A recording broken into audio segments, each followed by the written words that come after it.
tal? Muy buenas tardes, soy Héctor de Mauleón, le agradezco que nos acompañe nuevamente en otra emisión del Foco. Le doy la bienvenida a mi querida Beca Duncan. Hola, ¿qué tal? Y nos acompaña, como en los últimos programas, el poeta y escritor Víctor Navarro. Nos ha estado guiando Víctor a lo largo de las últimas semanas por laberintos de una colonia bellísima, mi querida Beca, conocida y al mismo tiempo con zonas de oscuridad que no salen mucho a la luz, llena de secretos que hemos estado tratando de presentar y compartir con ustedes en los últimos programas. Mi querido Víctor, muchas gracias. Muchas gracias, Héctor, Beca. Hola. Bueno, pues el día de hoy llegando a un espacio que sin duda ya es icónico dentro de los últimos 20, 30 años aquí en la San Miguel Chapultepec, que es la Casa Abierta al Tiempo, la Casa del Tiempo, una casa de la Universidad Autónoma Metropolitana, que ha servido como recinto cultural, las ferias del libro, presentaciones de libros, presentaciones de escritores, conferencias magistrales. Pero también, Héctor, una casa con mucha historia.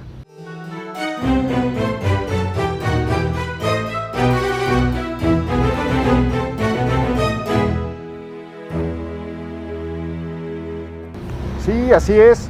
Pues estamos en una colonia, mi querida Beca. ¿Qué tal? ¿Cómo está? Adelante. No, tome asiento. No, gracias. Nos da mucho gusto que nos acompañen y les invitamos a hacer un recorrido. Sí, hombre. Maestra Cintia, ¿cómo está la salud? Muy bien. Maestra, gracias por recibirnos. No, pues un gusto tenerles aquí bajo la sombra de este maravilloso árbol.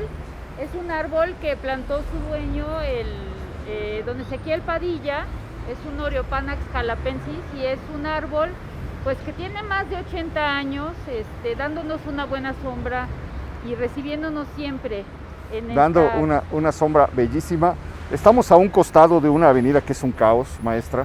Sí. Es el circuito interior, la calle José Vasconcelos. Sin embargo, apenas uno cruza las rejas de la Casa del Tiempo de la UAM y inmediatamente siente como que atraviesa efectivamente el tiempo y alcanzamos a arañar un pedacito de la atmósfera que acompañó a lo largo de su historia a la colonia San Miguel Chapultepec.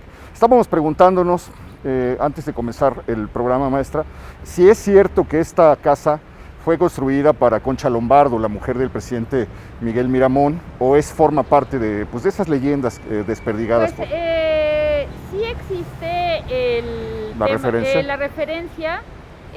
Realmente no se sabe bien si la casa, se habla del predio, porque... Claro, porque la casa es porfiriana, ¿no? Es porfiriana, exactamente, es de un porfiriato tardío, pero se dice que el predio pudo haber pertenecido a Concha Lombardo. Ella muere hasta 1921. Sí, 21. Sobrevive 60 años, muchísimos años, medio siglo, más de medio siglo, sí, muere al fusilamiento de su marido. No sería raro que le hubiera alcanzado, ya muere en 21, que le hubiera alcanzado el tiempo para comenzar a edificar esta casa.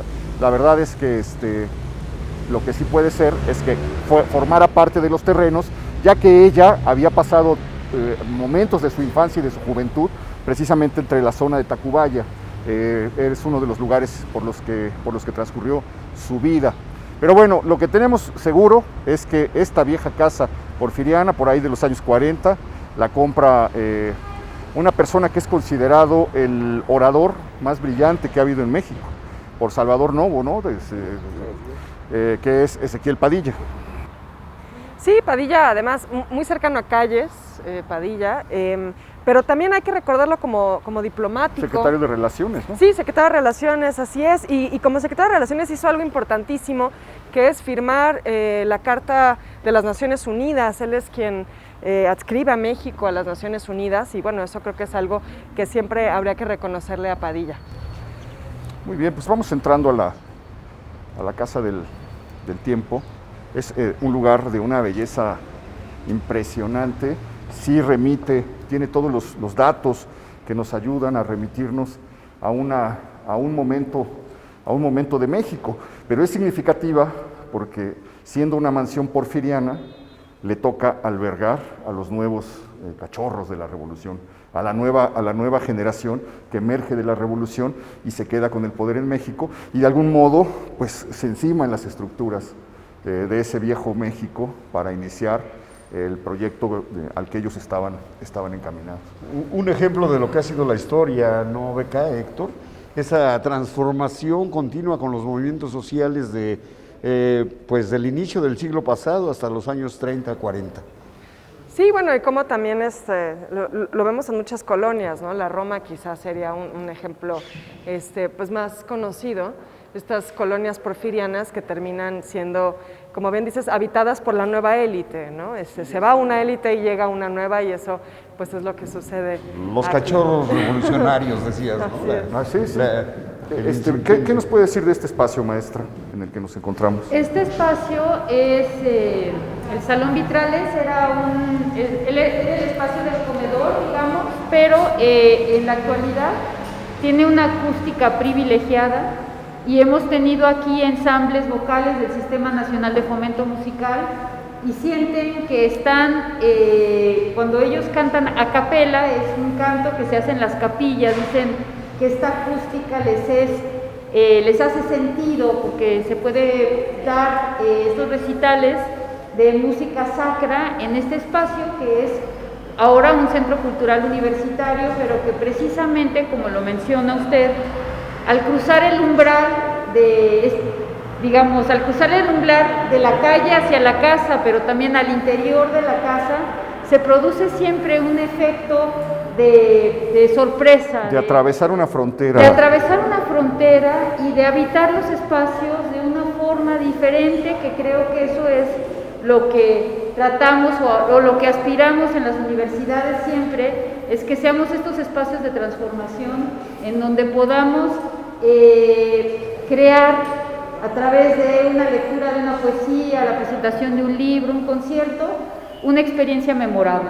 Y creo que la casa se presta para construir esas experiencias memorables. Sí, cómo no. Podemos acercarnos un poquito a la zona de los vitrales. Es una especie de arquitectura, Beca, que está como llena de sensaciones.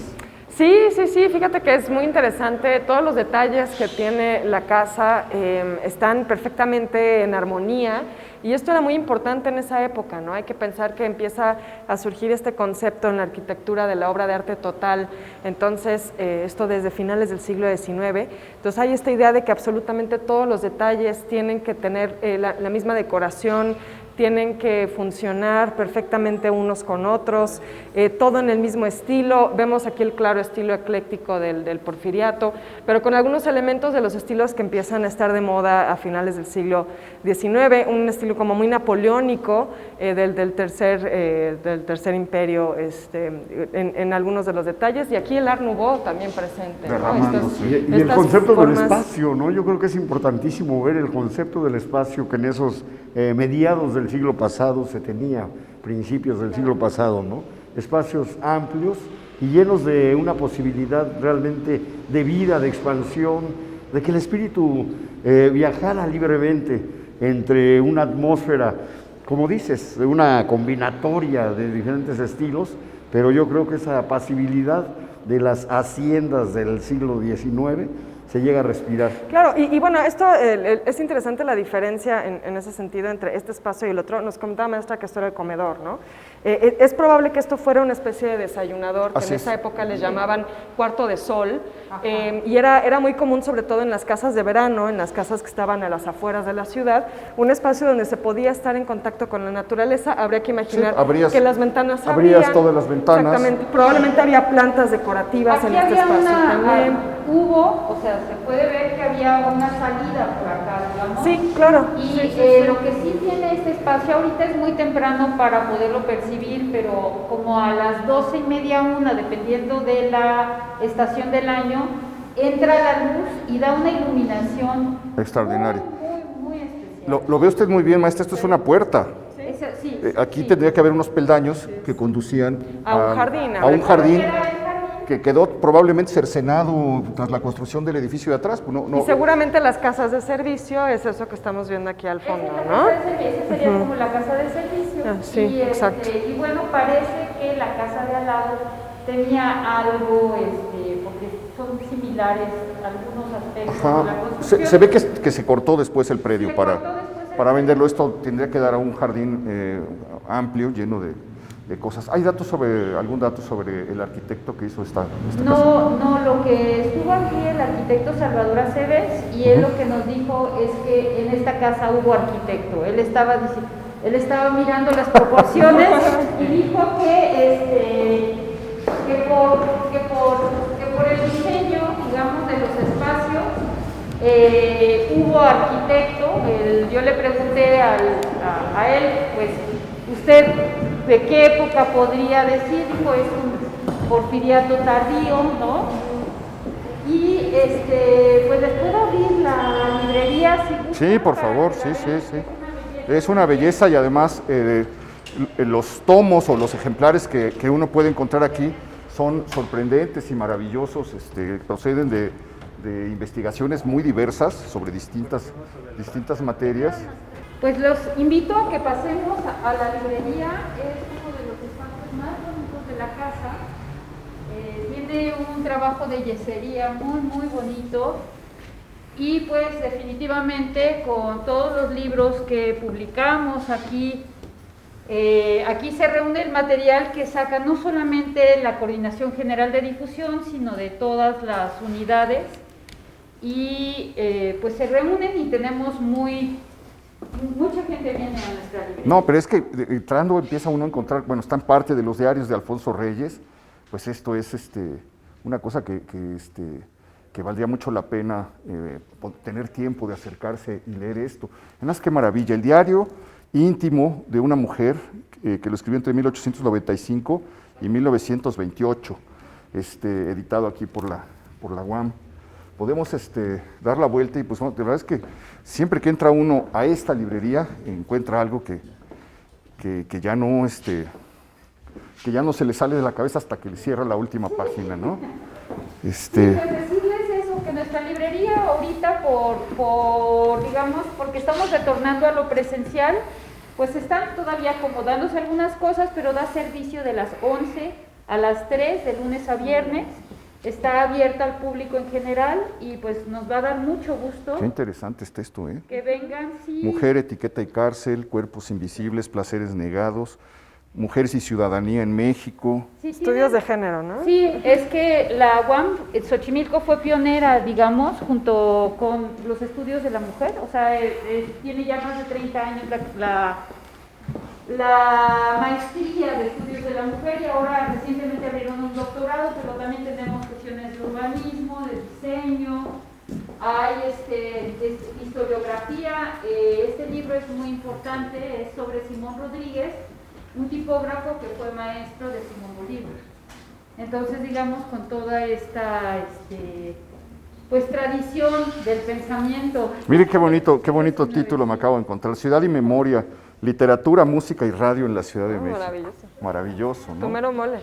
No, bueno, es que se antoja muchísimo. México imaginado. La Ciudad de México, visiones críticas desde la arquitectura, el urbanismo y el diseño. Eso suena buenísimo. Suena bastante bien. ¿Y esta librería estará abierta? Sí, de 11 De a... 11 a 3 de lunes a viernes. De lunes a Sí, viernes, ok. sí. Y también pues tenemos un portal en la página de la UAM que se llama Casa de los Libros Abiertos, y ahí también se puede pedir material, ¿no? Muy bien. Muy bien, maestra, pues le agradezco mucho que nos haya abierto las puertas de la Pues casa, un gusto de la tenerles Casa del aquí. Tiempo. Estamos desde hace varias semanas recorriendo San Miguel Chapultepec, y era un lugar porque teníamos que pasar sí o sí, porque pues es un emblema misterioso además de San Miguel Chapultepec, porque cuando uno pasa por el circuito, pasa rápidamente, siempre voltea y mira esta construcción pues exultante, preguntándose qué fue. Y ya podemos responder, al menos parcialmente, esta pregunta. Maestra, de verdad, muchas gracias. No se vaya, vamos a seguir caminando, estamos apenas comenzando el recorrido por la colonia San Miguel Chapultepec.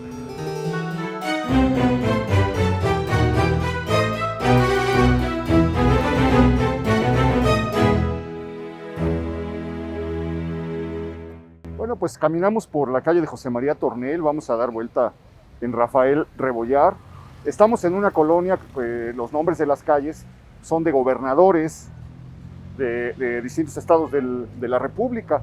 Rafael Rebollar fue el primer procurador general de la República cuando se abrió la PGR y fue gobernador del Distrito Federal cuando es el cargo que se ostentaba en tiempos de don Porfirio, fue el procurador de Porfirio Díaz de la República. Y aquí en la esquina pues hay una casa que viene arrastrando una historia y una tradición que comienza por ahí de 1935, 32, y está ligada a una figura crucial en las artes, en la plástica mexicana, que es la figura de Inés Amor. Se dice que el nombre de la Galería de Arte Mexicano se lo sugiere Diego Rivera. Así es. A una joven que había sido una niña muy enfermiza, que pasaba largos periodos acostada y que su papá la distraía mostrándoles libros con obras de arte, y por ahí empezó a agarrar el gusanito del arte hasta, ya nos lo contará ahorita Beca con detalle y lo constataremos al entrar, hasta convertirse pues, en una de las grandes promotoras del arte mexicano y una de las figuras centrales en un suceso central de ese momento, crucial de ese momento, que es la exposición del surrealismo, que se organiza en 1940 en una de las tantas sedes, es la cuarta sede Así es, sí, que tiene sí. La Galería de Arte Mexicano, porque empieza... Milán, creo, empieza en Abraham González. En Abraham González, en la luego casa de las hermanas Amor, porque solo para precisar, Carolina es la que abre la galería en 1935 y un año después Inés es la que toma las riendas, ¿no? De ahí se van a General Prim, ajá, así es. luego se van a Milán, Y que es donde ocurre la exposición, me parece, en Milán, ¿no? Sí, sí, me parece que sí. Y luego finalmente... Sí, claro, Milán, porque la exposición es 1940, la galería se inaugura en el 35, en General Prim es la famosísima conferencia que da André Breton en el 37, entonces sí, me parece que ya para el 40 están en Milán, pero bueno, creo que aquí en la galería nos podrán contar todos los detalles. Bueno, pues vamos a... ¿Tocamos? Tocamos, sí.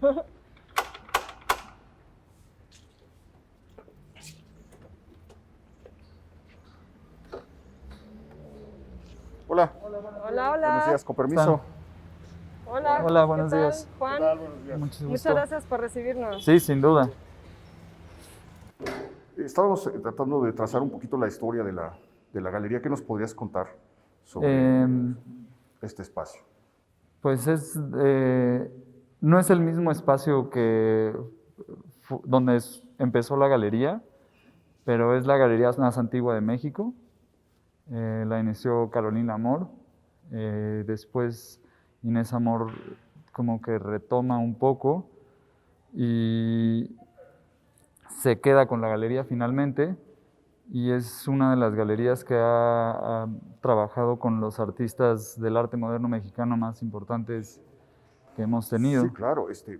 A Inés Amor le toca, por ejemplo, redescubrir a Julio Ruelas cuando nadie se acordaba de la existencia de Julio Ruelas.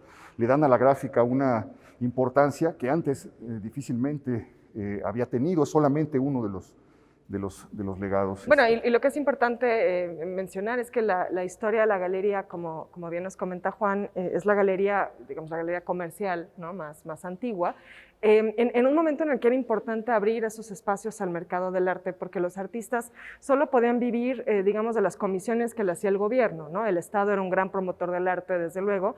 Tenemos el caso del muralismo, como quizá la parte más famosa de ese trabajo que se hacía desde la Secretaría de Educación Pública, pero si no recibían comisiones del Estado, entonces, pues básicamente no podían vivir de su obra, a menos que algún amigo con lana, ¿no? les comprara alguna obra. Entonces, de ahí la importancia de la galería, era darle una mayor proyección a los artistas, pero que no también, lo habían tenido. Exacto, también apoyarles a ganarse la vida, ¿no? Que pudieran vivir como pintores, como artistas Exactamente. plásticos. Y esto coincide con otro momento que es súper interesante, que es el momento en el que comienzan a llegar artistas españoles primero, y luego los que llegan huyendo del clima previo al estallido de la Segunda Guerra Mundial, lo que hace que en México habían estado pasando por París, habían estado pasando por Nueva York, habían estado pasando por distintos lugares, pero hay un momento en el que en México se juntan una serie de personalidades súper interesantes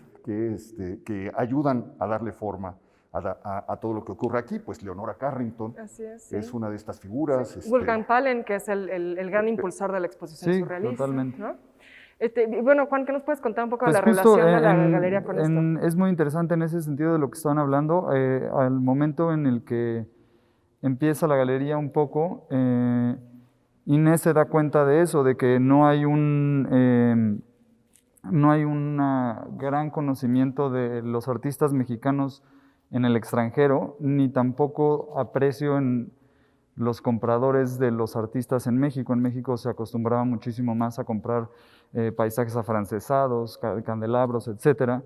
Y en ese sentido, Inés en 1942 se lleva 60 cuadros ella sola en un tren a San Francisco y a venderlos, y pues los vende todos, dando este espacio a los artistas mexicanos como tales. Como quienes iban en ese tren. Diego Rivera, Orozco, Frida Kahlo, etc. Bueno, Frida Kahlo en realidad no es una de las primeras artistas que se da a conocer porque era muy difícil de vender, dado que sus cuadros eran muy peculiares. Sí, sí. Y en ese Angelina sentido- Beloff fue la primera, me parece. Sí, ¿no? claro, sí. Y justo en ese sentido, Inés Amor hace un lazo fuertísimo con el arte mexicano en Estados Unidos sobre todo, y después en el mundo, ¿no? Como un lazo que se empieza a dar nombre y a denotar en espacios que antes no estaban tal cual, unido a que llegan todos estos artistas de los que estaban hablando. En este periodo tan importante, Beca, Héctor, en 1938 César Moro llega a vivir a México. Viene a vivir a México, se instala aquí en la Ciudad de México, se va a San Luis Potosí a un viaje de un mes y medio, y ahí empieza a escribir La Tortuga Ecuestre, regresa a la Ciudad de México. En 1939 acaba de escribir este libro, que es el único libro que publica en español. Después iría a vivir a París y sus otros 3 libros estarían en francés. Pero ahí lo importante es que establece el nexo que ya tenía con André Breton para organizar esa famosa exposición de 1940, la Exposición Internacional del Surrealismo. Y yo creo que es un motor impresionante, no nada más en la vida, y nos habla, Héctor, Beca, de esa fusión que hay en esas postrimerías y en esos momentos de guerra álgida en Europa, de la guerra mundial, de cómo el arte plástico con la literatura establecen un nexo impresionante, que hasta la fecha no podemos separarlo. El surrealismo Sí. y el Dada, sobre todo, van a tener un vínculo importantísimo con la poesía desde Europa, ¿no? Desde que inician las vanguardias en Europa. ¿Qué es esto? Esto está hermosísimo. Esto es el trabajo de Abel De Quesada, Abel Quesada, sí. Rueda, que es el hijo de Abel Quesada, el Sí. caricaturista. Y es una muestra pues bueno, yo diría de lo que ha pasado en la galería durante 86 años, que es tratar de empalmar el pasado tan claro que hay, con no dejar de ser una galería comercial que nunca ha parado de trabajar. Entonces, en ese sentido, constantemente tenemos exposiciones tanto de pintura como de escultura y demás, de artistas contemporáneos y artistas pues sí, que siguen haciendo obra, como también tenemos obras de archivo tal cual, ¿no? Tenemos el archivo más importante de México, y me atrevería a decir que de América Latina, de arte moderno, porque Inés Amor desde el principio, desde los 40, tomaba fotografías de todas las obras que han pasado por aquí. Entonces, en ese sentido... ¿Eso lo podemos ver? Sí, les puedo enseñar un poco de eso. Un poco de eso. También vi por allá atrás que hay como tienen obra. Pasemos, sí, esta es la sala principal, en donde hacemos exposiciones. Acá arriba tenemos una sala más pequeña de artistas más jóvenes, y este mezanine es un poco el espacio donde colgamos cosas de todo tipo. Siqueiros, Diego Rivera, Francisco Castro Leñero. Acá hay otros Siqueiros, déjenme. Es que venimos de Maco, y entonces... Eso es Gerso por ahí, me parece, ¿no? Toledo. Qué maravilla. Esto es de Diego Rivera, ¿no? ¿Qué nos puedes decir, Juan, sobre la relación que tenían la Zamor con Diego Rivera? Porque platicábamos antes de entrar que aparentemente fue él quien le sugirió a Carolina que el nombre fuera Galería de Arte Mexicano, ¿no? Tal cual, justo, pues las hermanas Zamor vienen de una familia que venida menos y de repente pues tienen que trabajar y en una época en donde no era tan común o tan bien visto que las mujeres trabajasen. Y en ese sentido, y menos que se llevaran con comunistas y artistas. Claro, pues sí, ¿verdad? Entonces, en ese sentido, la relación con Diego es interesante porque él empuja a que abran una galería y en ese sentido pues le dicen, pues ¿en dónde? No sé, le dice, pues ahí en el sótano, ¿no? De tu casa. Entonces empieza en el sótano de casa de Carolina y de Inés. Esto es en Abraham González. Ajá. Y justo Carolina es la que le empieza tenía estas relaciones tanto con los artistas como, pues, donde le daban obra, ella tenía conocidos y pues empezaba a mover. En un momento Carolina tiene que salir del país y deja encargada a Inés. Y Inés en ese sentido, pues, le mete un orden, le mete mucho más constancia, empieza a vender muchísimo. Y cuando regresa Carolina le dice Inés, le dicen los artistas, más bien Diego Rivera y demás, como, qué bueno que regresaste, nada más que no se vaya Inés, por favor, porque pues le ha metido muchísimo orden. Y entonces ahí es cuando Carolina un poco como que deja en las manos de... Dice, cuenta Inés que fueron muchos los artistas que le ayudaron a entender porque no tenía un conocimiento. Por ejemplo, que al principio Diego le sugería quiénes debían estar. Totalmente. Con toda la maña del mundo, Diego decía, tienen que ser claro. estos, ¿no?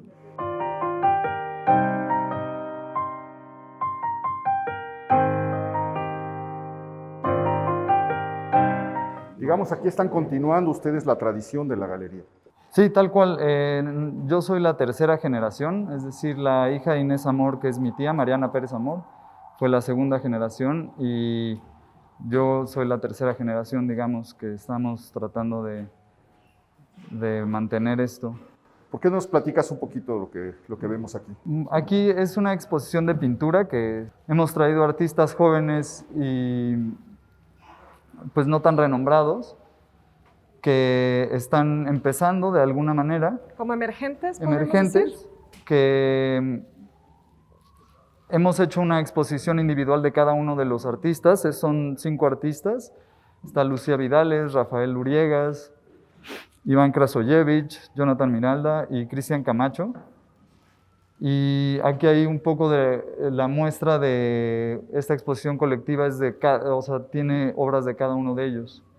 Oye, pues esto es muy interesante, Juan, lo que nos decías hace un momento, ¿no? Como la Galería de Arte Mexicano nace para impulsar la vanguardia mexicana de su época, pues es por supuesto natural que eso lo continúen haciendo ustedes y creo que es pues fascinante porque muy fácilmente creo que podrían seguirse dedicando a esas grandes firmas de la época de Inés Zamor, pero están haciendo un trabajo constante por impulsar la producción contemporánea, ¿no? Y en ese sentido, pues siempre ha sido un tema con la galería, el buscar artistas nuevos, el mantener los artistas que... Pero es que también eso tiene mucho que ver con el archivo. Por ejemplo, de repente llega gente que su abuelo compró un cuadro en 1960 y a él ya no le interesa nada, pero pues viene atrás que aquí lo compró. Entonces en el archivo podemos decirle qué día lo compró, en cuánto lo compró y a quién se le vendió, ¿no? Que en este caso podría ser su abuelo. Pero pues, y en ese sentido nosotros nos los dan a vender por eso, ¿no? Porque tenemos toda la relación y tenemos todo el... Oye, eso para los investigadores es sí está oro atrás, molido, sí, ¿no?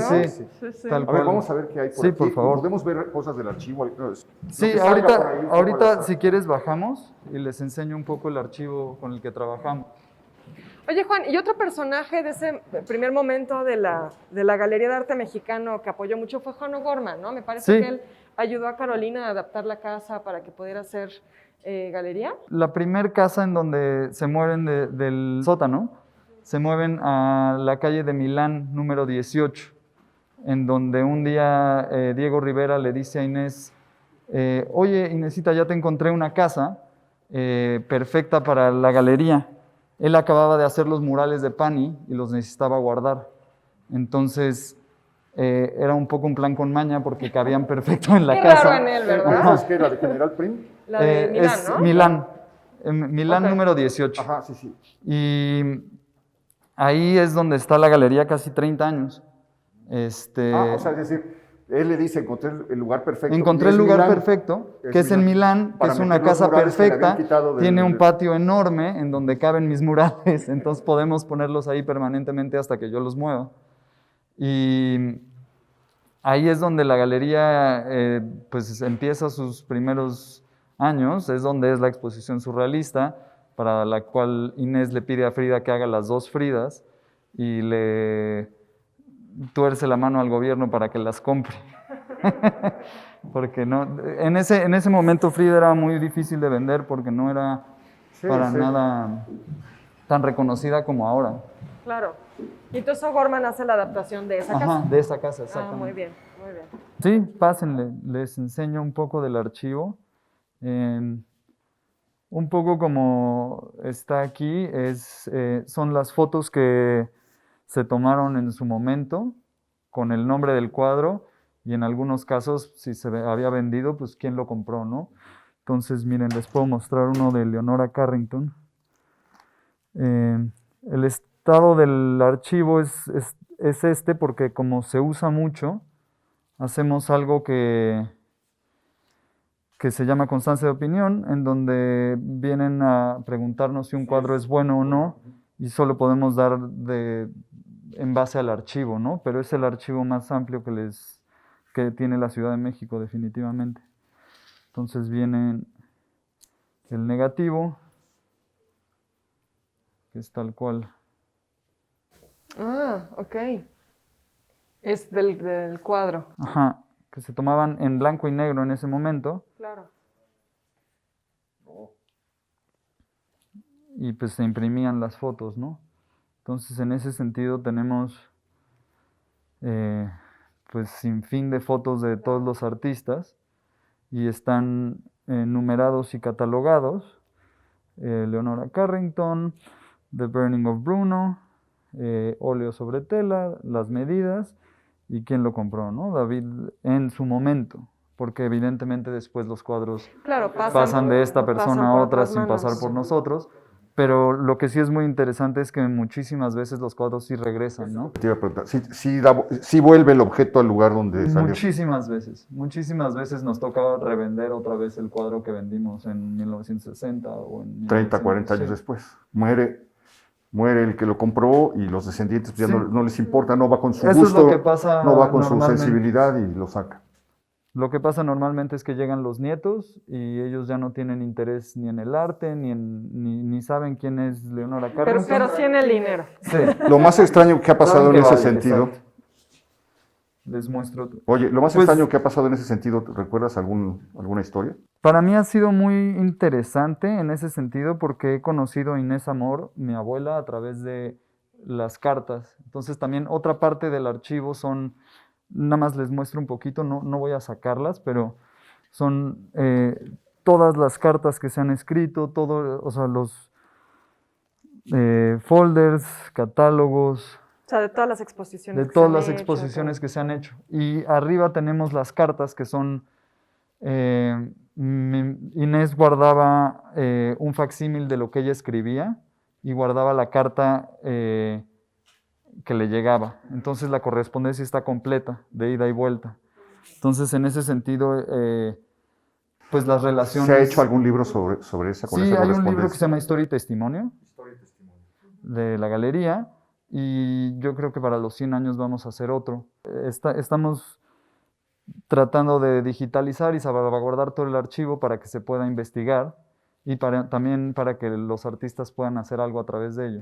Es muy perturbador estar aquí porque uno encuentra, por donde ve, encuentra a Diego Sí, Rivera. sí. Acabo Doctor de Atle. voltear acá y se encuentra una Higgins. cosa de Pablo Higgins Sí, que está pues puesta ahí como a la espera de que se acabe de acomodar porque vienen de una exposición. sí, Entonces, venimos de mucho, y como les contaba, todo el tiempo traen cuadros, vienen cuadros, hay que revisarlos, yo he conocido el arte mexicano como nunca en mi vida porque pues hay que buscar este cuadro de Diego Rivera. Entonces hay que ver todo el archivo, ver todo el catálogo razonado, ver... Y nos han traído cuadros que no están en ningún catálogo, en ninguna foto, en ningún lugar. Y es tanto hacer investigación con Juan Coronel, o sea, con mil personas, y eso ha sido muy enriquecedor, la verdad. Oye, Juan, y de estas obras que pasan por aquí, me imagino que también de pronto aparecen falsificaciones, ¿no? Sí, totalmente. Hay falsificaciones de todos los cuadros y de todos los artistas. ¿Cuáles serían, en tu experiencia, Toledo. los más...? Mira más que obra de arte. Sí, maravilloso. Es maravilloso. Y en tu experiencia, ¿cuáles serían así los artistas que más llegan a falsificar? Pues yo creo que Frida Kahlo definitivamente ¿Sí? es de los artistas que más llegan a falsificar. Y pasamos por acá, que es la biblioteca, en donde tenemos todos los catálogos y archivos de libros que también son una ayuda infinita para cuando nos traen un cuadro, poder ver si está catalogado o no y qué tipo de edición estaba, ¿no? Entonces, en ese sentido también hay muchísima pues, información que se toma de aquí. Claro. Oye, y aquí se aprecia un poco más la casa vieja, ¿no? Ajá, tal cual. Bueno, en realidad toda la construcción se quedó, nada más se remodeló. ¿En qué años se pasaron aquí? En el 85. Ah, Bueno, no, en el sí, lo 86. habías comentado. Sí, después del temblor. Compran aquí esta casa y es la primer galería que está en esta zona. Ya después se mudaron, ya creo que ahorita hay 10 galerías. Sí, ahora ya es como barrio de galerías. Sí. Pero creo que nos comentabas un poco fuera del aire que el tema con el sismo no fue tanto que se dañara la casa de No, Millán, la casa está intacta en ese sino sentido. como que todo El alrededor, espacio de alrededor fue el que ya era muy difícil, tanto por las manifestaciones como porque todo se volvió una vulcanizadora y demás. Entonces, como era muy difícil tener una galería de arte ahí, y Mariana y Alejandra buscaron una casa y fueron medio criticadas al venirse aquí porque no era una colonia muy conocida, pero finalmente se está a una cuadra de Chapultepec, están cerca de los museos, de todo, y entonces pues después todas las galerías la siguieron.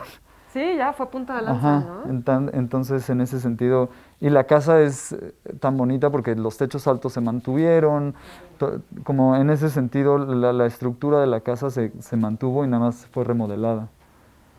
Pues qué maravilla, qué bueno que nos hayas recibido. Te No, agradezco muchísimas mucho. gracias. Ha sido un viaje, la verdad, a pesar de que pudimos ver chispazos, digamos, de muchas cosas, pero pues es una casa que simplemente tenemos aquí un tamaño que va despertando emociones por el pasillo por el que pasas, en la habitación en la que entras.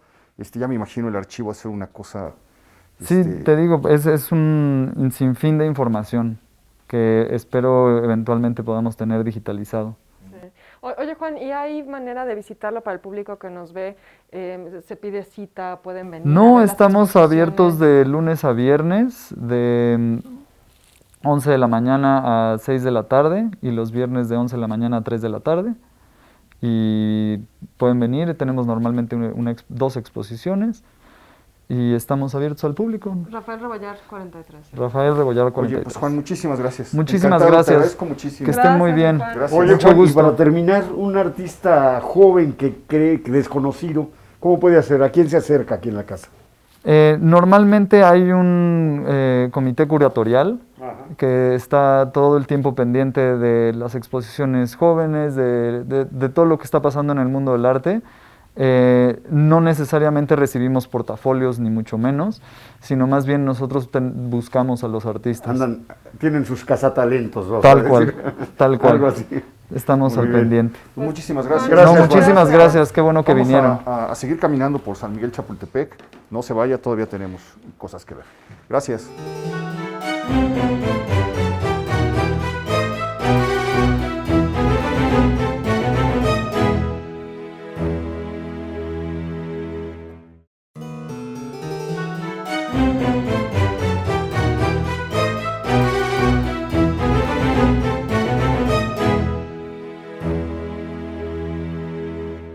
Bueno, Bueno, estamos caminando por un terreno en el que se llevó a cabo la batalla de la toma del Cerro de Chapultepec, del Alcázar de Chapultepec, en septiembre de 1847.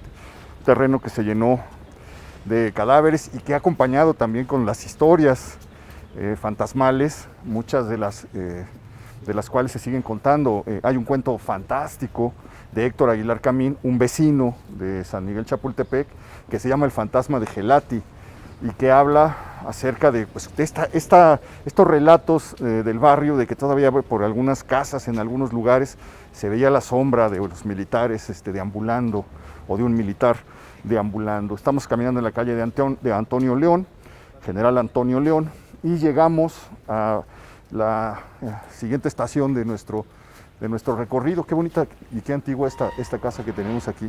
Bueno, fíjate que esto que dices, Héctor, de las historias y leyendas de fantasmas, mucho tiene que ver también con estas antiguas casonas, ¿no? Siempre donde hay estas casas se ven un poquito en ruinas. Siempre hay por ahí una la imaginación se enciende, así ¿no? es, hay una aquí a unos pasos que es muy famosa por eso. De hecho, este tipo Con de la ventanas Garalle son del Amor. singulares, ¿no? Inmediatamente te llevan a una época, a una claro. imagen de Edgar Allan Poe. Sí, como que quieren ser Sí. góticas y Sí, todo ¿verdad? eso. Bueno, pero lo importante, no porque esto no lo sea, sino porque nos Es lo que dirigíamos tenemos acá. hacia este punto, es lo que tenemos aquí enfrente. Y basta verlo para saber de qué se trata y de qué estamos hablando, Beca. Así es, sí, es pues la última casa La que última hizo Luis casa que Barragán. hizo Luis Barragán, A los- 80 años tenía ya así Luis es, Barragán. a los cuando hace 80 esta años. casa. Después de 10 años de haber estado inactivo. En el retiro. en el Así retiro. es. Y bueno, lo que vemos aquí son como características pues sí, muy barraganescas, ¿no? De entrada el color, el color inmediatamente nos llama la atención.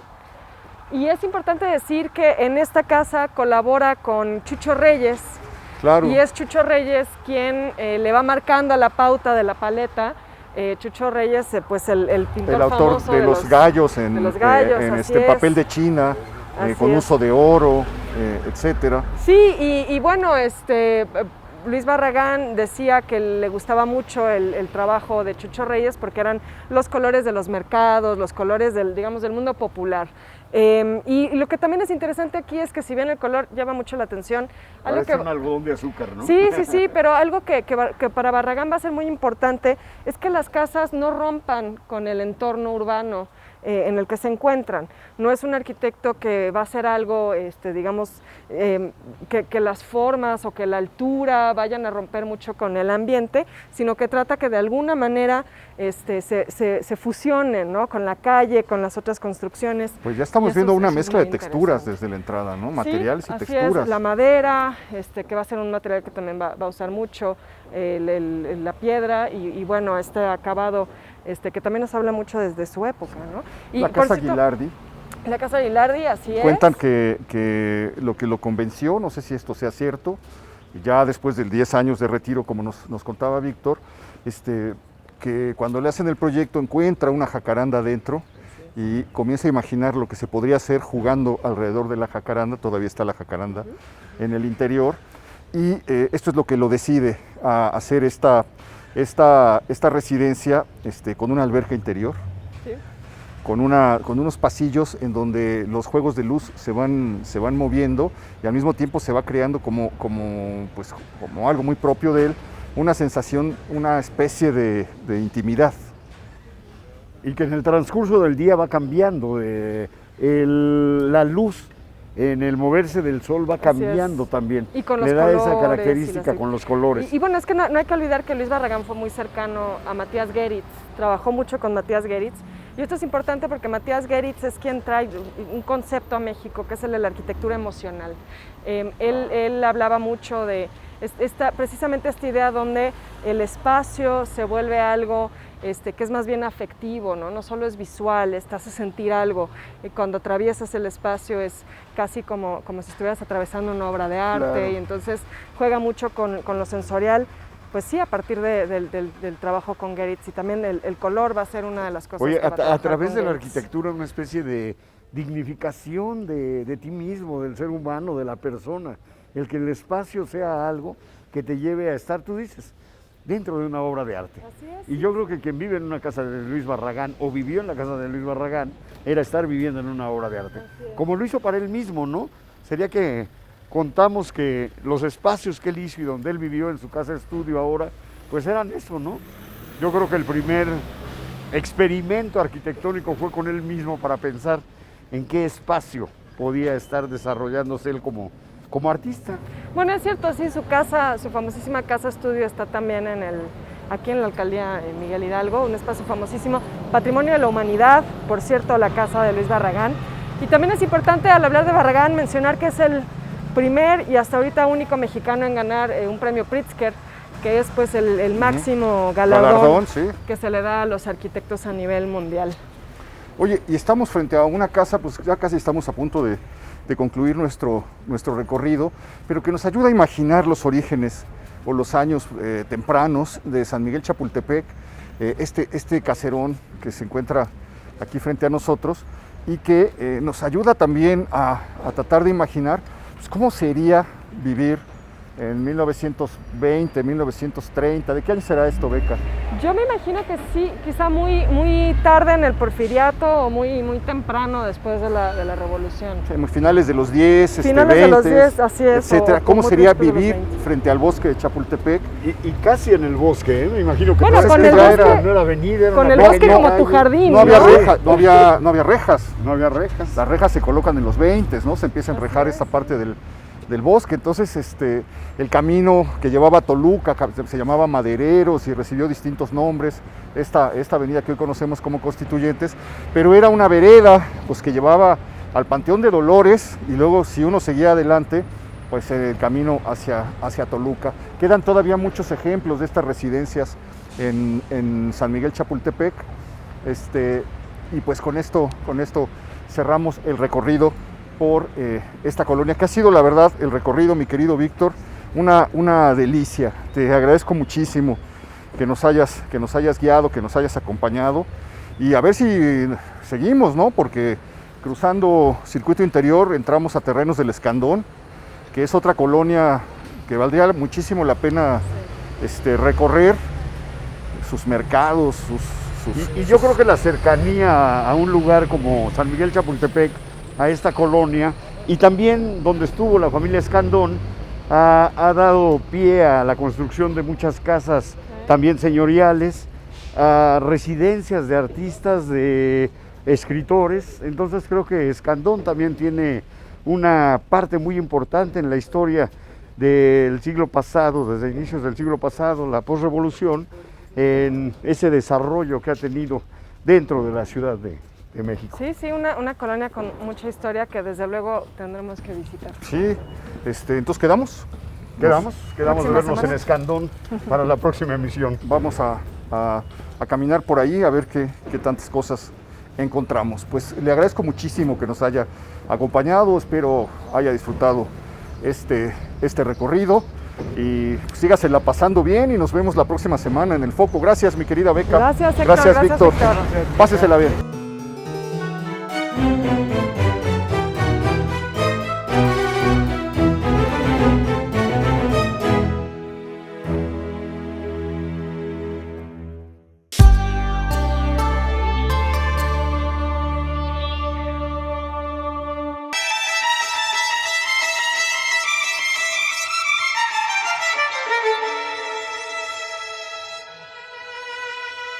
Las mujeres hemos sido protagonistas de las letras y del arte. Sin embargo, nuestras contribuciones han sido invisibilizadas durante siglos. La librería Utópicas, en el corazón de Coyoacán, está reivindicando ese legado olvidado.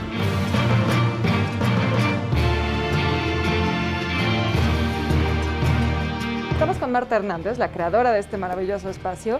Marta, cuéntanos por qué dedicar una librería a temas de mujeres y de género. Pues mira, básicamente porque las mujeres hemos estado prácticamente ausentes en los espacios de creación, tanto en la literatura, en la investigación, en las artes plásticas. Pues hay como una presencia muy oscura, muy pequeña, cuando la producción de toda clase de artes creativas está llena, y más ahora, de mujeres.